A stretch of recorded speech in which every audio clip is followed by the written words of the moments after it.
So in terms of ProveX, and we were going to just cover this from the very beginning of the announcement, which happened last, Thursday or Friday, I believe. And I'll see what we can retread from that. But of course, now that we've actually got this sacrifice phase here, we've got updates. So it was last Thursday. Richard talked about new project might be launching in the next 24 hours. Be ready. And at first, this thing was Mr. Proof. So I think we should just lead this off with looking at his original post about that when he first Friday night. And I did send you this one. I know I've sent you like 20. But he had the post saying what Mr. Proof was, explaining it all. The very initial post, just kind of announcing the project, just so we can kind of glean information on what this is, because I think that some people are not, are kind of lost in the sacrifice details right now and not so much this. So real quick, you can go back down away from the girl gif here. There you go. So the Mr. Prove token, which we now know is not named that anymore. It's ProveX, which was interesting. Token only becomes more rare. It never inflates. It only burns. Mr. Prove, I'm just going to say ProveX is automatically bought and burnt every time someone uses private prover tech. The first industry ProveX is disrupting in cryptocurrency exchanges. Crypto was invented to remove middlemen. Exchanges are just middlemen that get between a buyer's bank account and a seller's crypto wallet. ProveX replaces the exchanges using private prover tech. Buyers and sellers install a browser extension which issues proofs. Buyers prove they paid the seller from their bank or fintech. Sellers prove they sent the coins to the buyer's wallet. Sellers get money. Buyers get coins. Goodbye middlemen. Hello to coin burning. This goes on way too long, I know, but basically the fees are going to be less. The token burns. Here's short-term, mid-term, long-term goals I know he gets into. If you go down towards the bottom here, I think you might have posted a TLDR because I'm not going to read all this. So he says blockchains solved double spends with mining and validating. They on-ramp new users with coins. ProveX and private. This stuff is so hard to say. Private prover tech amplifies blockchain's utility by removing the middlemen that make crypto so hard. Then it can disrupt and disintermediate so many other industries. Every use of the protocol creating more and more scarcity. Buying and burning from the public market. ProveX, a token that can never inflate, only becomes more scarce. It amplifies the blockchain and transcends it. And then he goes on talking about there might be a sacrifice. Obviously, we're going to get into that because we know way more details about that now, have no expectations from the work of others, yada, yada, yada. So in terms of what this product is, and I know, we get some specifics there. The question that I posed to you the other day, and obviously a lot of people have been talking about ZK P2P, which I think that its address is that .xyz, if I remember. But that was created back in 2023, which is essentially kind of what this sounds like, where, you can onboard into crypto from whatever. I don't think it's necessarily your bank account, but from like Zelle and all these other places, the Cash App, stuff like that. I believe it does have a separate extension where you prove the peer-to-peer move. And it sounds similar to that. I'm imagining there's, as far as I know, I don't think the ZK P2P has like a token tied to it the way that ProveX would, that is deflationary. We know that RH likes the deflationary tokens, hence PulseX and things like that. But yeah, what do you make of this just in terms of a product, bringing it to market? Is this an example of Richard doing more of that horizontal scaling where I guess horizontal would be the right direction, where it's extending upon something that's already created? It's just going to be a more unique product because it does sound like it mimics something that kind of already exists, but with the RH touch, if you will, that makes it a better version of that, which is what he is usually doing. Yeah, and I do believe this is going to be able to be used with real world assets as well. So, not just blockchain, but yes, tied to bank accounts, tied to different things. I do believe, the big thing that we've kind of learned along the way is Richard is usually a little bit further ahead of the rest of the market with some of these ideas, and his timing, is early. He does like to be the first one doing things. Remember with the the logins and the sites and having the software be able to download and run it from your own computer. Way early, people were like, whoa, what are all these buttons? Why do I have to click this extra button to do this? And then you realize that bad things happen, and man, it would be so much better to just run it from your own computer, without having to worry about a website going down or a front end not working or a front end getting hacked. Lord forbid it gets hacked and it be a wallet drainers installed into there. So things like that. He's usually pretty far ahead of the rest of the pack. So I do believe this will have some major implications to real world stuff, moving forward. And I can only imagine the creative minds out there that'll be building on top of it. So that should be fun to watch as well. Again, we also know that he loves to burn coins. Unfortunately, if burning coins worked so well, I think PulseX price would be up. It takes a while for coin burning to, really have an effect. And you go 2 or 3 years and be like, holy shit, 10% of the supply is gone. And that type of thing will trigger then more of a rush. It doesn't happen immediately. It does take time for that coin burning and the people to realize how much of the supply is now gone. So, it's not an immediate thing. That's just, my thoughts on coin burning.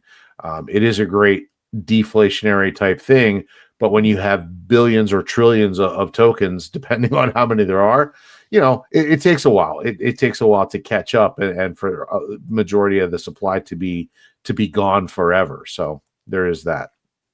I think you do make a good point with that, where although the deflationary thing is cool and definitely preferred, it isn't like on its own going to do anything. You know what I mean? Like the whatever it's tied to, obviously you have to have people. Like there has to be a market, obviously, which, I mean, we believe that Richard's, a pretty damn good marketer, even though people are doubting him right now because of the current conditions of economics and things like that. Sure.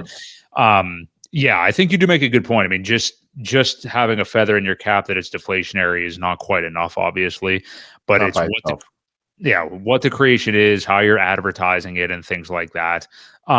I wanted to ask you too, and this is actually interestingly tying into another topic I had for us before all this interesting stuff happened. But over the last couple of weeks, we've seen some random altcoins that have been in like an 8-year bear market, basically, like Zcash and other privacy coins starting to pump like insane, like, doing X's upon X's seemingly out of nowhere here. Like some people calling them dino coins because they're a couple cycles old at this point. Nobody even knows what they are anymore. But the theme, though, of like some privacy coins, Zcash being one of them, and just seeing these pumps, like the kind of sign that it is maybe for the market that we hopefully could see some sort of alt season around the corner. But also, could that become more of a narrative, like the privacy thing, and is Richard trying to get in front of that with having a product like this? I think he obviously already was thinking of this and had it in the can for a long time. Like, I'm sure this wasn't something that just he thought of yesterday. But I saw somebody pose that question to him today. Like, is this kind of your effort to get in front of that, the privacy narrative here? And Richard actually says, I mean, nothing about this is really about privacy, though, in response to the guy. So I don't know. What do you make of that, though? Because, while it is a product that he likes, is interested in, and I think he's trying to get in front of some like legislature about this stuff here in a couple of years, how much do you think it also is just narrative driven stuff that people may be craving in this market right now too? Well, I think again, he is ahead of the curve. So I think he's trying to come up with things that people do need, people do want, but they don't realize they want it quite yet. I did pull up the chart for Zcash just for looking at it here, just for shits and gigs, and it did go from back here August, all the way up to the top, which was about 2,000%. So it did a 208x since there. I mean, obviously it's pulled back a little bit now, but it was all the way up to $752. So again, I think people, the more they get tired of middlemen taking their money, I'm surprised there hasn't been more of a pushback with taxes and things like that. People are just so happy to hand over their money every time you get paid, and then every time you spend your money, you're getting taxed again, and every time you do anything, or when you die, it's like, when does it end, right? So the middlemen have been taking way too much for way too long. Now the problem is this really does paint a bigger target on your back. Some of these institutions do not like their money being messed with, and one of my fears is that the more middlemen that you try to remove, the more the middlemen are going to try to remove you. That's my biggest fear for this whole thing. So it is a bit worrisome. But I think the people have to really start to want it. And Valiant Loki said it right here. We own nothing, and that's how the government can keep you poor, can keep you middle class, to make sure that you don't own things and you don't gain wealth. You've got to be kept at a certain level. And make it so hard to get ahead. And again, that's why we're here in crypto. We want to get ahead. We want to get ahead of the curve, at least to get into a next tax bracket or two. Anyway, if we're going to have to pay it, you might as well make a little bit more out of it. So, yeah.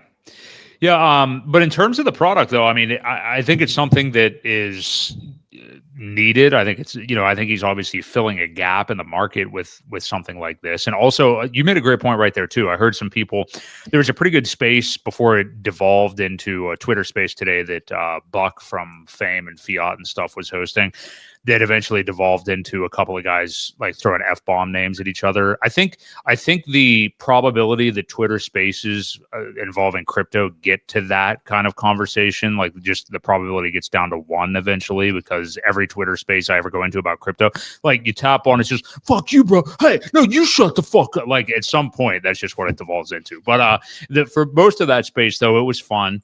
And they discussed what you just said about how him doing this, like, are you adding a target to your back again? You know what I mean? Like the guy, for all the people that are like, oh, he's taking his money. There's a dude in the chat just a little bit ago. He's taking his money and he's kicking his feet up and he's going off into the sunset, blah, blah, blah, blah, like all this shit. Why would he be doing this? You know what I mean? We've talked about it with the other arguments before. Why did he hire Elon Musk and Donald Trump attorneys, 11 of them, to beat the SEC in court? I mean, like, I can't even imagine what those fees were. You know what I mean? And then to do this. Millions. Right. So what? Tens of millions. And just how bullish is that fact? I mean, we'll get into the actual sacrifice element of this in a minute here. But just the fact that, like, okay, prices are down, everything sucks. It's so much less to do with Richard Hart and your dislike of the man compared to macroeconomics and what Ethereum's been at this cycle. I mean, I know we keep saying it, but that's also because other people don't seem to understand it. Yeah. But what does it say that, like, how bullish do you have a founder that could easily have run away? Easily. I mean, most people would imagine that he would, or think that he would under these circumstances, and he's fought back harder than ever, and now he has this. Yep. Well, I think he wants to prove himself. I mean, he still does not get enough credit. He's still labeled a scammer by many, many people. He wants that glory. And he wants to be the best founder ever, crypto founder. I don't have any doubt that that's why he's still doing this. Yes, he didn't even have to build Hex. He retired a long time ago. He's probably still got enough money to just live very comfortably, and not have to worry about always looking over his shoulder, or who's coming after him, or being labeled, any kind of scammer or whatever it may be. um, he's continuing to build. And like it or not, like his methodology of it, with the sacrifices, and um, I, I think it's all going to pay off. I still think it will all pay off for everybody, eventually. We just don't know the future, right? We don't know what the future holds. We to say that right now, is tough. But again, I think there are going to be some very, very upset people, that look back and say, "Man, I should have never sold that bottom," or I should have stuck with it a little bit longer if I had only held. That's the famous last words of even the Bitcoiners that sold at $8 when it got to $8, and you see all those flashbacks of the different quotes that people made. Man, I wish I would have held, instead of selling at this price or whatever it was, and now it's hundreds of thousands of times more expensive now than it was then. So yeah. I think it's all about the glory. I think it's about wanting to be the best founder, the best creator, um, the best person in crypto. It's going to take him a long, long time. Again, the people will gatekeep, I think, forever, but eventually people will get in, and the ones that have gotten in will make ridiculous amounts of money. He wants to make the world a better place by making people wealthy, so that they can contribute back. So